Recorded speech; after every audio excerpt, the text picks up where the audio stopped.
Alhamdulillah. Alhamdulillahi wa kafa wa salatu wa salamu ala ibadihi allazina istafa khususan ala afdalihim wa khatamin nabiyyin Muhammadin al-Aameen wa ala alihi wa sahbihi ajma'in. Amma ba'du fa'udhu billahi minash shaitanir rajim. Bismillahir rahmanir rahim. Wal 'asr innal insana lafi khusr illa allazina amanu wa 'amilus salihati wa tawasaw bil haqqi wa tawasaw bis sabr. Sadaqallahul azim. Rabbi shrah li sadri wa yassir li amri wahlul 'uqdatam min lisani yafqahu qawli. Allahumma rabbana alhimna rushdana wa a'izna min shururi anfusina. Allahumma arina al-haqqa haqqan warzuqna ittiba'ah wa arina al-batila batilan warzuqna ijtinabah. Allahumma waffiqna lima tuhibbu wa tarda. Allahumma ij'alna min ibadika allazina amanu wa 'amilus salihati wa tawasaw bil haqqi wa tawasaw bis sabr. Aameen ya rabbal alameen. Dear brothers and sisters and sons and daughters in Islam,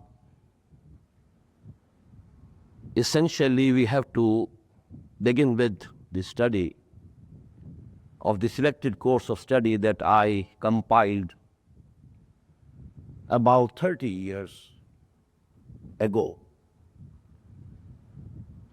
But before we start with the study of this selected course of study of the Quran, first of all, there are a few points which were left over last evening from our discussion about the introduction to the Quran. First of all, names of the Quran. It is the habit and the taste of the Arabs that anything which they love more or like more or adore more, they give that thing many names. And this habit of theirs, we find, has been satisfied fully by Allah subhanahu wa ta'ala also in His eternal kalam. You know, Allah Himself has given Himself 99 names. We know Allah by His names. In the same way we find there are many names of the Quran which have appeared in the Quran itself. Just as out of the names of Allah subhanahu wa ta'ala, Allah is most famous. In the same way, out of the names of the Quran, Al-Quran is the most famous. But there are so many other names. Al-Quran, Al-Furqan, Al-Kitab, Az-Zikr, An-Nur, Al-Huda, and so on.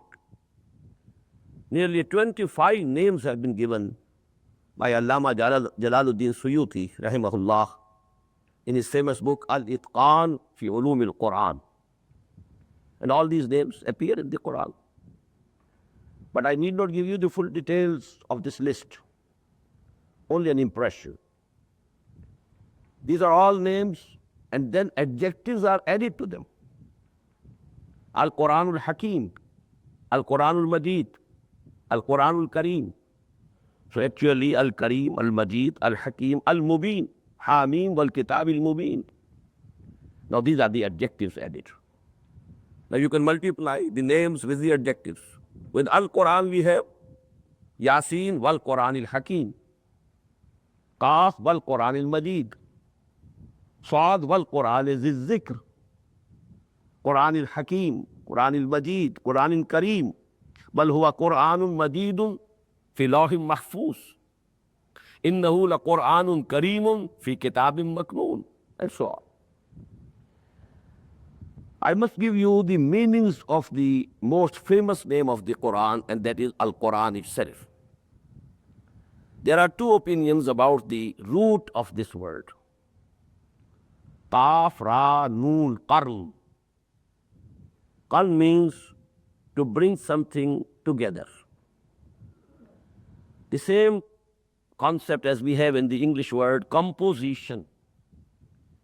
This composition, you compose your ideas and then you express them in a composition. That composition essentially contains and consists of sentences and words and so on.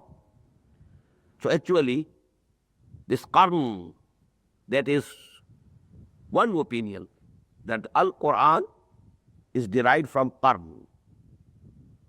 The second and more famous, more agreed upon, that is from qara'a. Qaf, ra, hamza, qara'a. And this has also two meanings, but the more famous is to read. Qara'atu, I read. Iqra, read. So from qara'a, Quran, it is the objective of qira'at, something that is to be read, readable thing, something which is worthy of reading. We have on this scale other words also which denote to maf'ul. For example, ghufran, ghufranaka rabbana. We ask you your forgiveness. Here it is, maf'ul. Subhanaka Allahumma. Subhan, ghufran, bujhan. All these things, on this very scale, on this very wazn as they call it in Arabic language. You have so many words. In the same scale we find Quran from qara'a yaqra'u. That is something to be read. So these are two famous opinions. There are other opinions also. And the likeliness of this name of Quran to the name of Allah, subhanahu wa ta'ala. The word Allah, the word Quran. Allah is also a word, a name of Allah, about which there is much controversy about the root. And the same is the case with Al-Quran. There are different opinions about the root of this word. The second most famous, Al-Furqan, Faraqa yafruqu, something which divides other things, separates them. Faraqa yafruqu. Al-Furqan, something which differentiates reality from falsehood. Haq min al-batil. What is false, what is real. Differentiation is to be made by Quran. So Al-Furqan. Then Az-Zikr, I told you last evening, remembrance, reminding. Because the basic philosophy of the Quran is that the cognition of Allah, ma'rifah, and love of Allah, both these are inherent in human souls. Every human being knows Allah, loves Allah. This is inherent in his soul, in his spirit, because the spirit comes from Allah. يَسَأَلُونَكَ عَنِ الرُّوحِ قُلِ الرُّوحُ مِنْ أَمْرِ رَبِّي. The only difficulty is that we are so much engrossed in this world, so much busy, occupied, that we never look to our hearts. We never try to hear the testimony of our souls emerging from the depths of our souls and hearts. What Quran does, it actually exhorts us and makes it easy for us to remember, to be mindful of what is there in your very nature. So that is the meaning of zikr. This is az-zikr, the remembrance or the reminding. Then al-kitab. The more common understanding of this word is something which has been written. Kataba yaktubu, to write. Al-kitab, written thing. But actually, we should discuss it later, inshallah, during this study of our selected course of the Quran. That kitab in Quran means law. Because wherever there is a legal injunction of the Quran, the word has been used kutiba. Kutiba alaykum as-siyam. Kutiba alaykum al-qital. Inna salata kanat ala al-mu'minina kitabam mawquta. So whatsoever has been written, it is as if it has been decided finally. That's all. No more Anjuman, no more discussion. Kutiba. And this is for something which has made obligatory first. So actually, kitab means law, sharia. So this book contains law, sharia. Rather the final shape and the most complete shape of the sharia, which started with Torah. That was the beginning of sharia. And that sharia has reached its zenith and climax in the Quran. So this is Al-Kitab. Both meanings you can have before you. Both are valid. Something which is written and something which is obligatory, which is first, which has to be obeyed anyhow. An-Nur, the light. Because it shows you the hidden realities of this universe, to which, I referred in my last evening lecture, the philosophical quest in man. Who am I? What is this universe? What's the beginning or the end of this universe? What's the creation? Who am I? Wherefrom have I come? Born from the blue? And is death the end of my life or existence? Where do I go? Where do I go after death? Is that the end? What is good? What is evil? What is knowledge? All these are philosophical questions which have been haunting the minds of people, intelligent people. So actually, these are the hidden realities. They will never be explored by physical sciences. This is ghaib.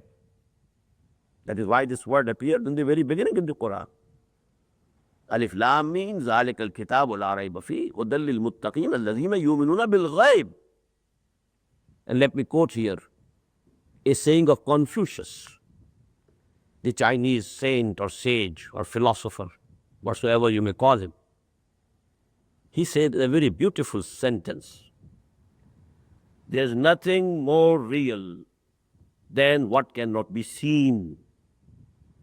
And that is nothing more, there is nothing more certain than what cannot be heard. This is the apparent world.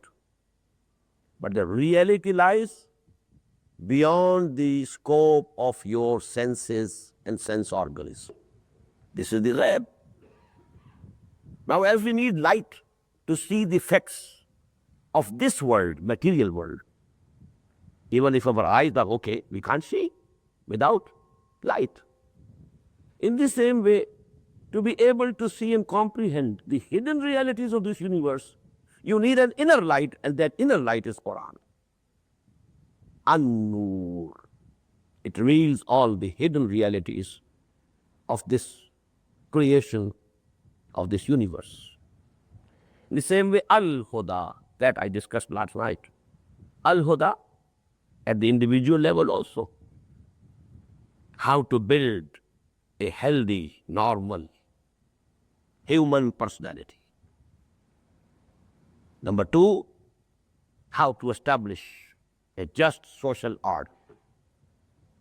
Al-Huda, we need guidance. Where to go, where not to go. What to do, what not to do. So this is the practical aspect of Quran, Al-Huda. It is the guidance.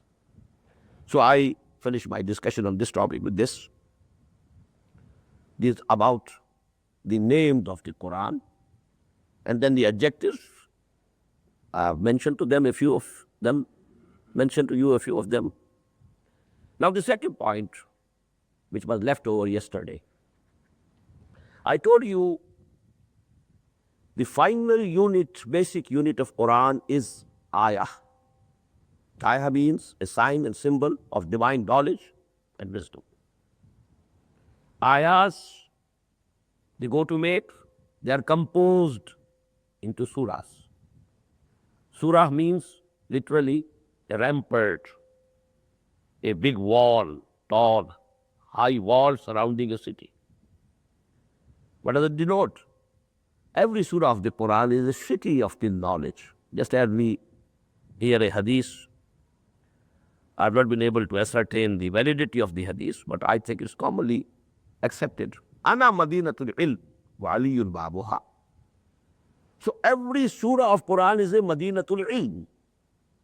It's a city of knowledge and wisdom of Allah subhanahu wa ta'ala. And around that city of knowledge, there's a surah. and it defines the surah. These things I had discussed last evening. The point is, every surah has a central theme. The ayat have not been joined together without any basis. Otherwise, it would be very easy to fix the number 10 ayat, go to make a surah. Another 10, another surah. Another 10, another surah. Or so on. 4, 5. But when we see there are surah of having 3 ayat only. Surahs having 300 ayat. 286 is very near 300. So there is some wisdom behind it. Fi'lul hakim la yakhlu anil hikmah. No action of a wise man can be without wisdom. There's necessarily there's wisdom behind it. And Allah is Al-Hakim. So if He has decided these surahs to be formed like this, there's definitely hikmah, wisdom, purpose. So every surah has a central theme, and we call it umud. Umud, you know, the column, umud. And all the ayat that are included in that surah are connected logically to that central theme. We can keep before us the example of a garland. It has, you know, a wire or something of that sort, a thread, in which the diamonds or the pearls or the flowers, you know, they are knitted together. So actually, every ayah is like a flower. It's like a diamond of golden, of divine beauty and divine wisdom and divine knowledge.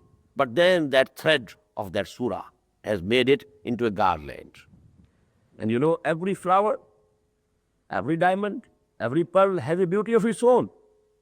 But when you arrange them, another dimension of beauty is added due to that arrangement. So that arrangement of ayat in the form of surahs is very important. Next, most of the surahs of the Quran are in pairs. The rule of creation we find in the Quran is وَمِن كُلِّ شَيْءٍ خَلَقْنَا زَوْجَيْنِ. All creation that we have made consists of pairs. It's the rule. Although Quran is not a creation, it was a big dispute in the Abbasid period. But don't think about that dispute. But this rule appears to be so liked by Allah subhanahu wa ta'ala that He has made these surahs also in pairs. You know, we end with 2 surahs, wawwadatain, wawwadatan. The same subject. قُلْ أَعُوذُ بِرَبِّ الْفَلَقِ قُلْ أَعُوذُ بِرَبِّ النَّاسِ. It could be joined in one surah. No, 2 surahs. The first 2 surahs after Surah Al-Fatiha. Surah Fatiha, the pair of Surah Fatiha is the whole of Quran, because it's like a preface to the whole of the book. But then we have Surah Al-Baqarah, Surah Al-Imran, and the Prophet ﷺ has given both these surahs one name, Az-Zahrawan. 2 very bright surahs of the Quran. Al-Ghamamatan. So there is this, you know, tasmiyah, this sigha of tasmiyah, 2. Then you find in the 29th, in the end of the 28th part of Quran, Surah Al-Tahrim, Surah Al-Talaq. Ya ayyuhan nabiyyu idha tallaqtumul nisa ila akhir al-ayah. Ya ayyuhan nabiyyu lima tuharrimu ma ahallallahu lak. Both surahs are beginning with the same words. Then we have Surah Muzammil, Surah Muddassir. Ya ayyuhal muzammil qum. Ya ayyuhal muddassir qum.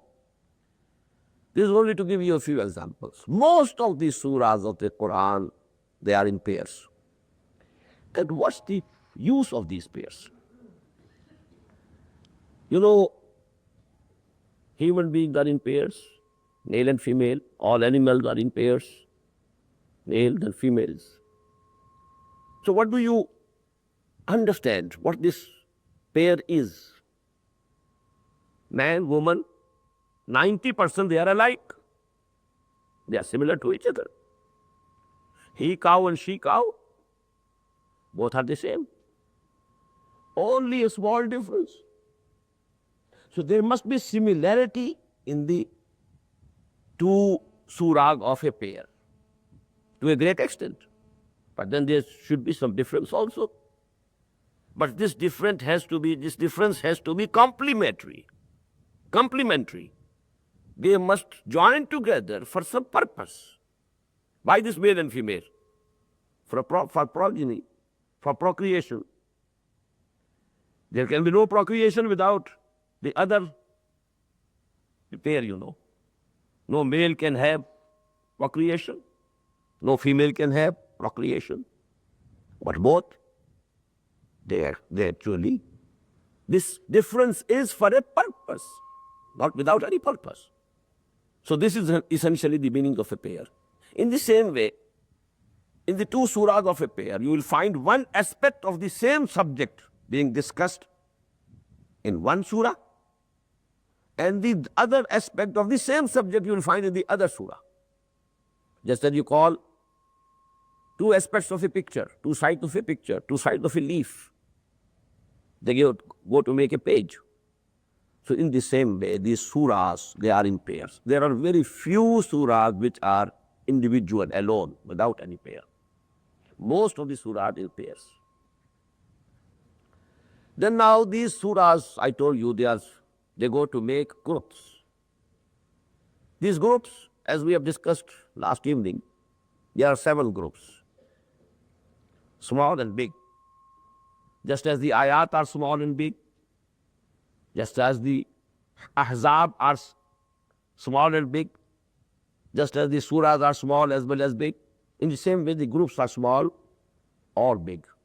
But every group again consists of a pair. As I told you, one or more surahs from the Makki Quran, and then one or more surahs from the Madani Quran. Again a pair. They find Surah Al-Baqarah, Surah Al-Imran, Surah Al-Nisa, Surah Al-Ma'idah, Madanis. And in the beginning, Surah Fatiha, the most important, profound surah, that is Makki. Then we have 2 surahs, Makki, Al-A'raf, Al-An'am. Then 2 surahs who are Madani, Al-Anfal, At-Tawbah. Then starting from Surah Yunus till Surah Al-Mu'minun, 14 surahs Makki. Then we have Surah Al-Nur, it's Madani. Again 8 surahs Makki. And then 1 surah Madani, Surah Al-Ahzab, and so on. So here also you will find that every group has a central theme or umud. And one aspect of that umud or that central theme is discussed in the Bakran surahs of that group, and the other aspect of that umud or that central theme of that group is discussed in the Madani surahs. I think this should suffice, because when we proceed with our regular study, I'll be mentioning these things time and again so that these things become clearer and clearer. Secondly, I want to introduce you to the selected course of study. We are not going to study Quran serially from the beginning, continuously, no. Actually, it's going to be a selected course of study of the Quran. What's the background? What's the history? What's the basis of selection? How it came into existence?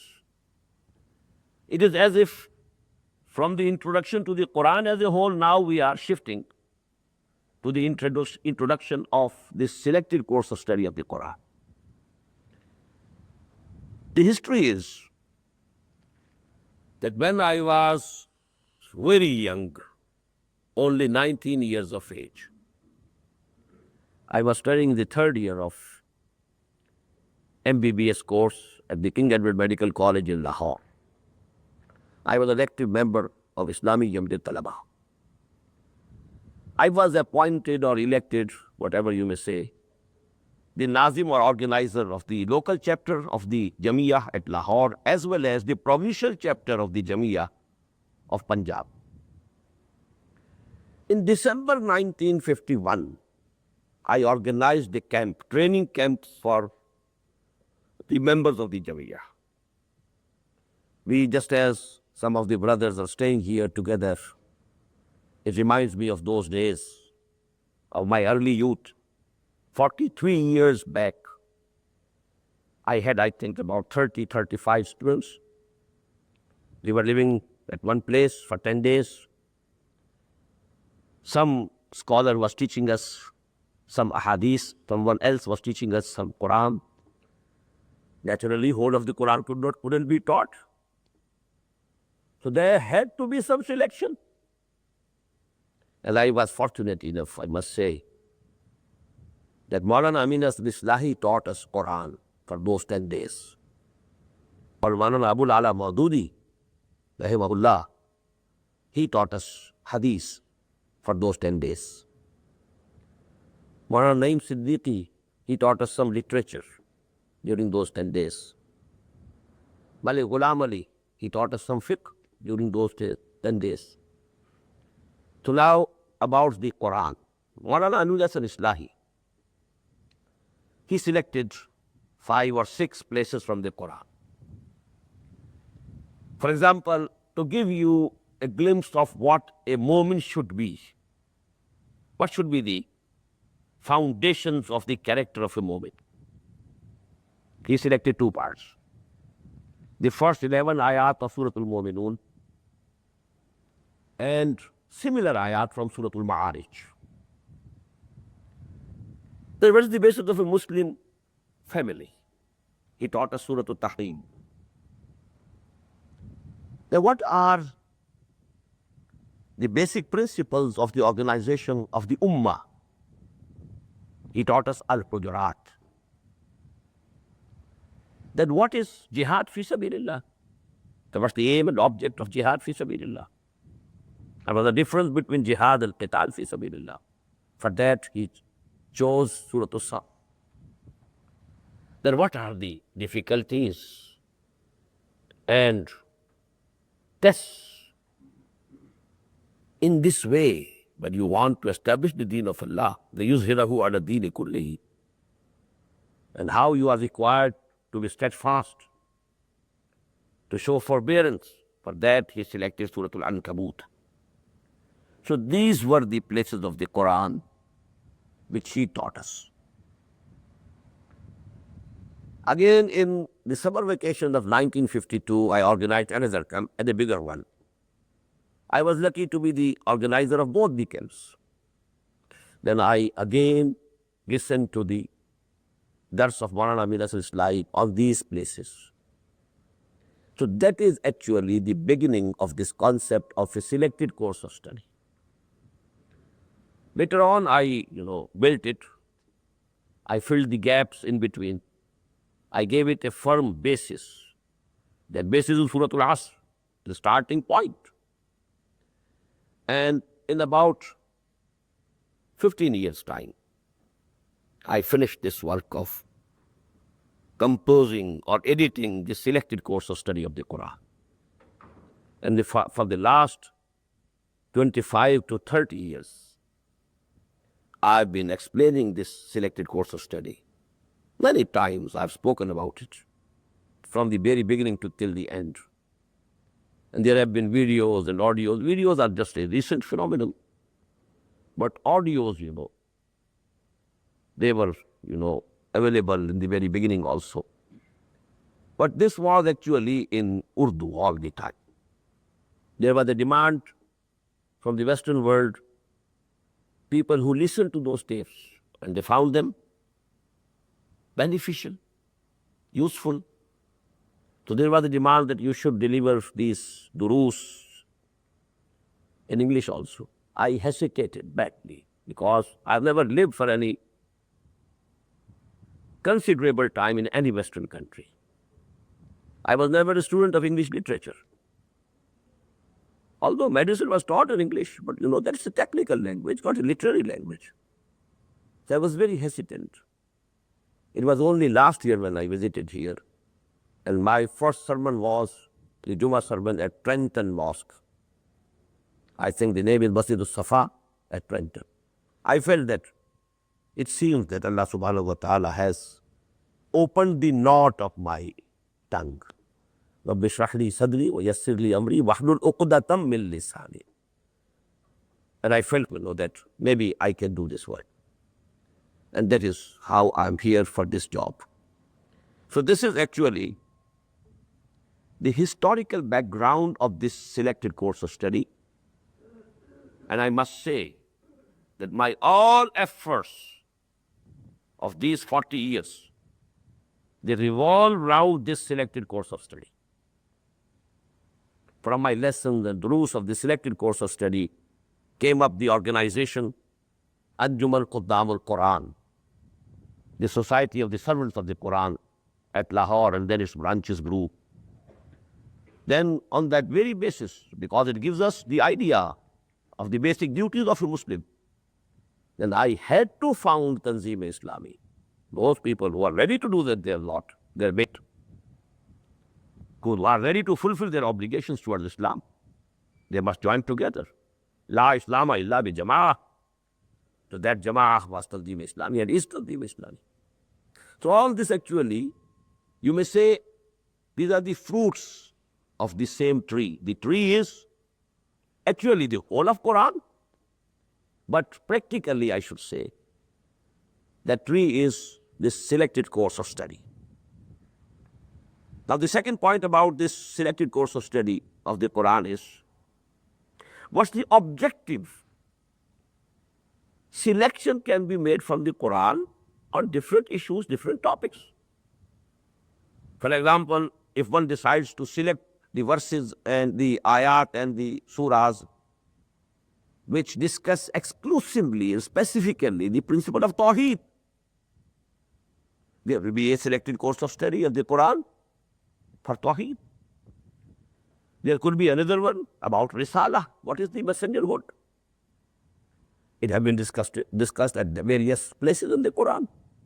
You select them, join them together, it becomes another course of study. There could be a selected course of study for guidance, especially for women.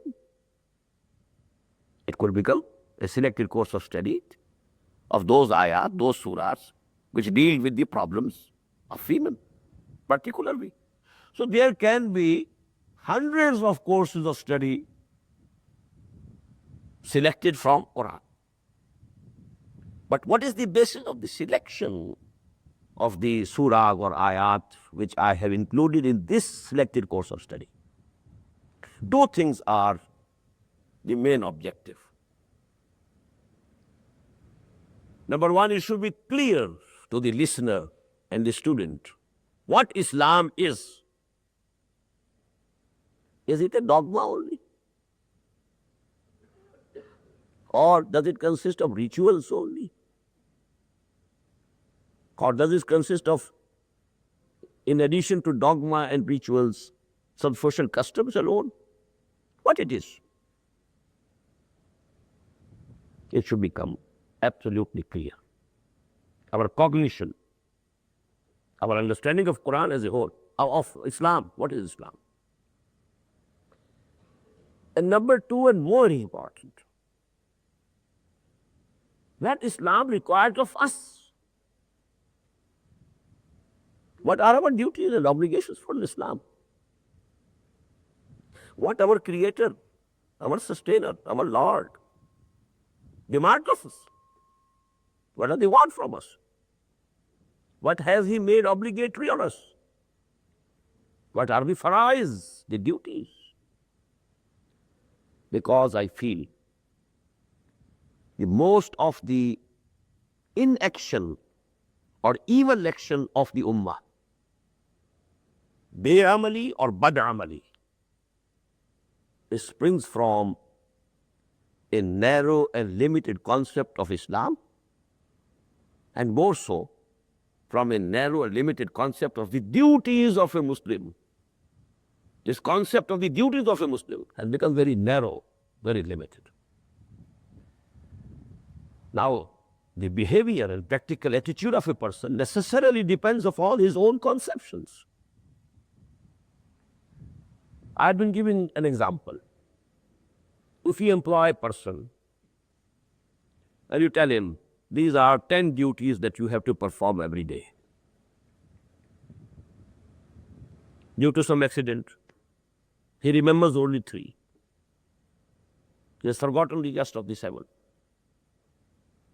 Now, he might be the most sincere person. He might be the most hard-working person.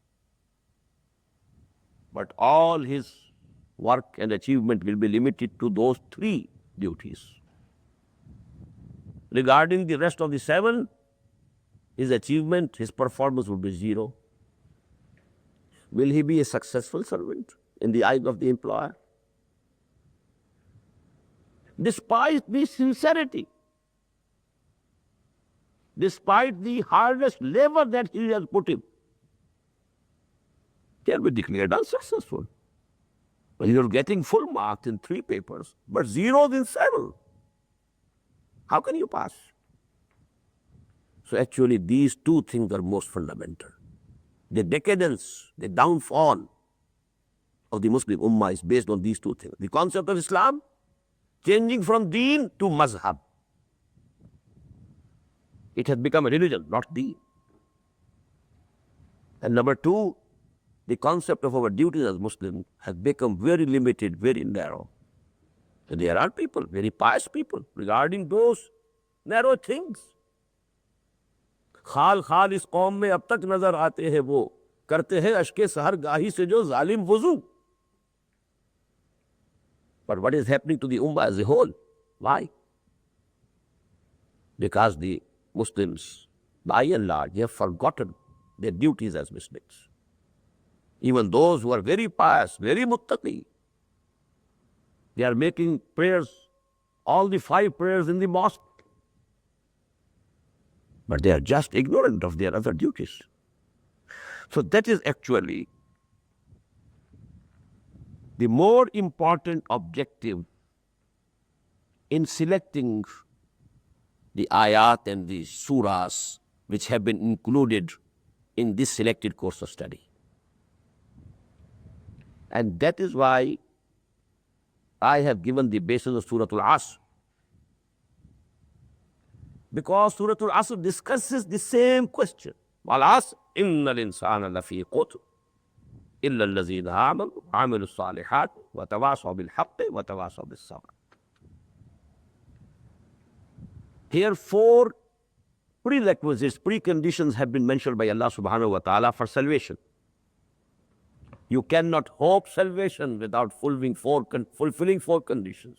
Prerequisites and preconditions of falah or najah, salvation or success. So this selected course of study consists of 6 parts.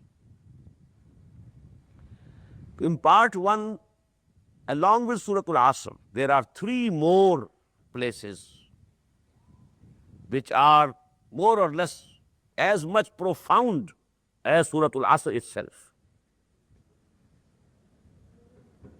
These 4 lessons will be in part 1. Then part 2 will discuss the first condition in detail. What is Iman?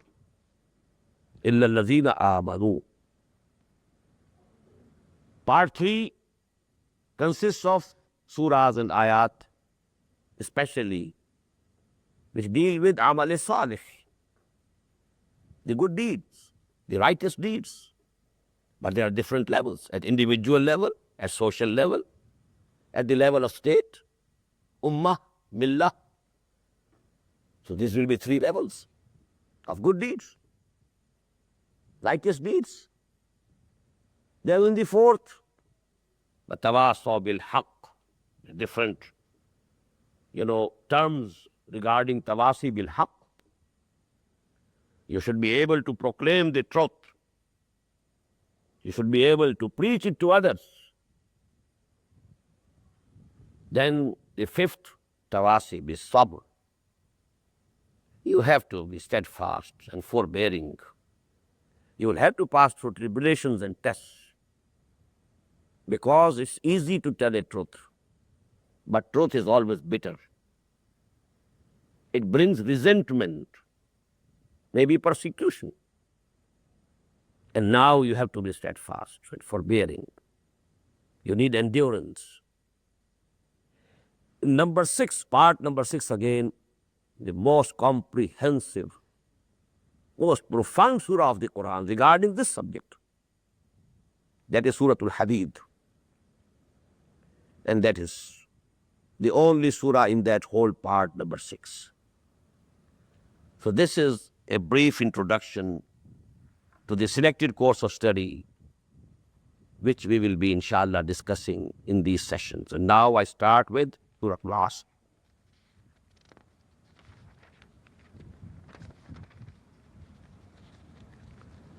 أعوذ بالله من الشيطان الرجيم بسم الله الرحمن الرحيم والعصر إن الإنسان لفي خسر إلا الذين آمنوا وعملوا الصالحات وتواصوا بالحق وتواصوا بالصبر صدق الله العظيم.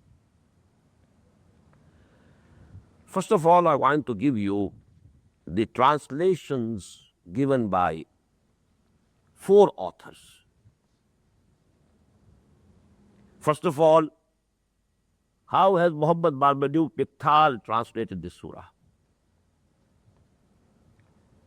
By the declining day. Wal-Asr, he translates into by the declining day. Inna al-insana lafi khusr. Lo, man is in a state of loss. The third ayah, إِلَّا الَّذِينَ آمَنُوا وَعَمِلُوا الصَّالِحَاتِ وَتَوَاصَوْا بِالْحَقِّ وَتَوَاصَوْا بِالصَّبْرِ. Save those who believe and do good works and exhort one another to truth and exhort one another to endurance. Second translation from Allama Asad. Consider the flight of time. Wal-Asr, flight of time. Consider the flight of time. Verily, man is bound to lose himself unless he be of those who attain to faith and do good works and enjoin upon one another the keeping of truth and enjoin upon one another patience in adversity. To give you the third, it is from Abdullah Yusuf Ali of the Indian subcontinent.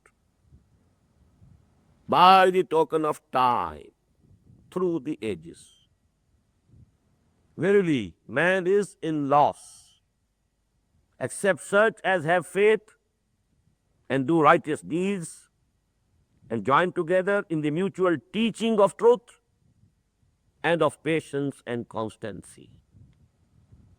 Lastly, from Maulana Maududi, although this is not the English translation by Maulana Maududi himself, his Urdu translation has been translated by somebody else. But I want to give you the idea that he has. By the time man is surely in great loss, except those who believed and did good works and exhorted one another to the truth and exhorted one another to patience. These are the 4 translations. There's very little difference. We will be discussing these things later. But I wanted to give you the translations from both these 4 authors. Now, I propose to discuss this Surah Al-Asr only at the level of tazakkur, not tadabbur. I mentioned these 2 words last evening. Tazakkur, to get the real lesson of something. We used to read stories in our early childhood, and then in the end, what's the lesson of the story? Story was, for example, 1 page long, but the lesson was 1 sentence. So the lesson or the essence of the surah, and I gave you the example, that just as if the oil is spilt in the sea, you have a layer of oil on the surface. The water is very deep, maybe miles deep, but the oil is on the surface. So the composition of Quran is such that its lesson or essence is on the top, which can be had very easy, which can be approached, understood very easily. That's why I quoted the ayah that has been repeated 4 times in Surah Al-Qamar. وَلَقَدْ يَسَّرْنَا الْقُرْآنَ لِلذِّكْرِ فَهَلْ مِن مُدَّكِرٍ. We have made this Quran very easy for tazakkur. So is there anybody who wants to have the tazakkur? It's very challenging style of Allah subhanahu wa ta'ala. You can't say to us that, oh Allah, you sent a book which was very difficult. I couldn't understand it. You can't say. We have made it very easy. وَلَقَدْ يَسَّرْنَا الْقُرْآنَ لِلذِّكْرِ فَهَلْ مِن مُدَّكِرٍ. Only if you have the intention or the niyyah, you'll find it the most plain and simple, self-explanatory book. The essence of the lesson would be at the top. Get it? Just as you pluck a flower from the plant. It's so easy. Although you know this flower is attached to the whole plant. It couldn't be there without the whole plant. But you can get the flower. So tazakkur actually, I'll be discussing it only at the level of tazakkur, not tadabbur. Why? Number one, the whole selected course of this study is actually the tadabbur of Surah Al-Asr. When we will be discussing Iman in detail, we will be discussing Amal Saleh in detail, different aspects and stages of Tawasi bil-Haq in detail, different stages of Tawasi bil-Sabr, it will be actually an explanation, extension, and exfoliation of this same Surah Al-Asr. For that matter, we may be able to say that actually whole Quran is the extension and exfoliation of Surah Al-Asr. I will come to this point later. Number two, at least on Surah Al-Asr, I have a published work. The road to salvation in the light of Surah Al-Asr. The path to salvation in the light of Surah Al-Asr. It consists one of my writings and one of speeches. My speeches. And I think it should suffice for those who want to understand and share with me my understanding of this great surah of the Quran. It has been translated into English also. In Urdu, we have a bound edition also. In English, it's unbound, it can be had. So I don't want to give more time or take more time in discussing Surah Al-Asr in this series of lectures because we have to go a long way. And I will try to save as much time as I can. Now I'm starting with 4 preliminary things about Surah Al-Asr. Try to remember them. Very simple. Just before us, only to be noted and enlisted in your minds. Number 1, this is one of the most early or the earliest surahs of the Quran revealed at Makkah. And Quran itself defines its style in Surah Hud, alayhi salatu wassalam. Kitabun uhkimat ayatuhu, thumma fussilat min ladun hakimin khabir. This is a book whose ayat have been muhkam, very profound in the beginning, very profound ayat and surahs were revealed. Later on, details came of the same surahs. So actually, this is a very famous and very noteworthy example of this. Uhkimat ayatuhu summa fussilat. And this, it was revealed in very early Meccan period. Number 2, it's one of the smallest surahs of the Quran. There are only 3 surahs of the Quran which comprise of 3 ayat. Surah Al-Asr, Surah Al-Kawthar, and Surah Al-Nasr. 3. You know, this figure 3 seems to have some importance. Because we know that it's necessary to recite 3 ayat in a rak'ah, in salah, in prayer. Or if the ayah is very big, then one would also suffice. If it is Ayatul Kursi or Ayatul Bir or Ayatul Dain and so on, one can suffice. But if they are small ayat, you have to recite at least 3. And it's not incidental that 3 surahs of the Quran comprise of 3 ayat. But this is the smallest. No surah has only 2 ayat. And there can be no surah of 1 ayah. Then there will be no difference between the surah and the ayah. But actually, composition means when you have composed a few sentences. Surah will mean when a few ayat are joined together to make a surah. And the least number is 2, 3, which you find in the Quran. So this is one of the smallest surahs of the Quran. This is one of the earliest surahs of the Quran. But now note the difference in words. This is the most profound and comprehensive surah of the Quran. Here I have not used the word one of the most profound. No. The most profound and the most comprehensive surah of the Quran. I am absolutely emphatic on this point. And this emphasis that I am putting on this point is not without any basis. Let me quote here about the practice of the Sahaba Kiram, Ridwanullahi ta'ala alayhim ajma'in. There is a tradition given by Tabrani in his Awsat. Imam Tabrani, he edited 3 books of ahadith: Kabir, Awsat, Saghir. But in the Awsat, he has included this riwayah. And it has been included by Imam Bayhaqi in his famous book, Shu'ab-ul-Iman. Very important tradition of the companions of the Prophet ﷺ. The wordings are, كان الرجلان من أصحاب النبي صلى الله عليه وسلم إذا التقيا لم يتفرقا حتى يقرأ أحدهما على الآخر سورة العصر ثم يسلم أحدهما على الآخر.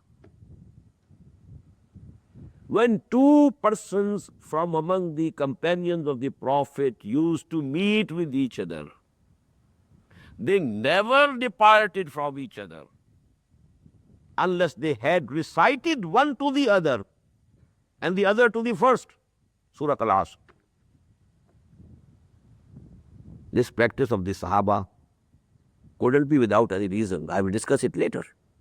What's the need?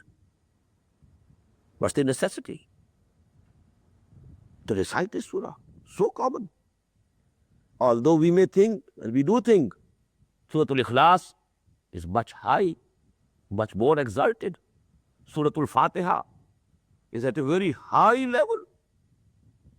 Quran, Asatul Quran. But the practice of the Sahaba, of the companions, is regarding Surah Al-Asr. There's a basis, there's the reason. I will discuss later. But to give you the glimpse, from the practice of the companions, that is in itself an argument. They were the companions of Muhammad sallallahu alayhi wa sallam.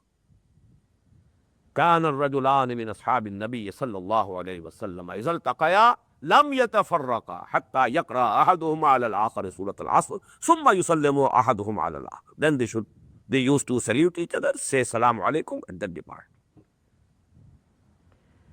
Secondly, let me give you 2 sayings of Al-Imam al-Shafi'i rahimahullah. One saying has been reported by Hafiz ibn Kathir rahimahullah, the famous Mufassir. According to Hafiz ibn Kathir, Imam Shafi'i rahimahullah has said, لو تدبر الناس هذه السورة لوسعتهم. If people ponder over only this one surah of the Quran, it will suffice for their guidance. And according to another saying, it has been reported by Mufti Muhammad Abduhu of Egypt in his exegesis of the last part of the Quran. And the saying that he reported is لو لم ينزل من القرآن سواها لكفت الناس. Even if nothing else was revealed in the Quran except this Surah Al-Asr, only this surah would have been sufficient for the total guidance to humanity. Now just note, these are not the sayings of some ordinary person.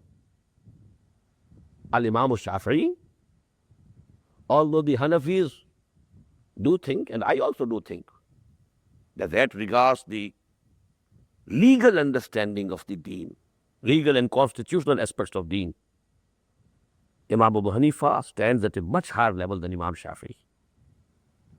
But the principles of jurisprudence of the Quran, he is the beginner of this great science in Islam. And he is definitely at least number 2 Imam among the 4 Imam that are accepted by all Ahlul Sunnah. That is his stature. And he has said these 2 things. لو لم ينزل من القرآن سواها لكفت الناس لو تدبر الناس هذه السورة لوسعتهم. May Allah give us the correct understanding of this surah. And may He make us from those who act according to this surah. اللهم ربنا اجعلنا من عبادك الذين آمنوا وعملوا الصالحات وتواصوا بالحق وتواصوا بالصبر. آمين يا رب العالمين.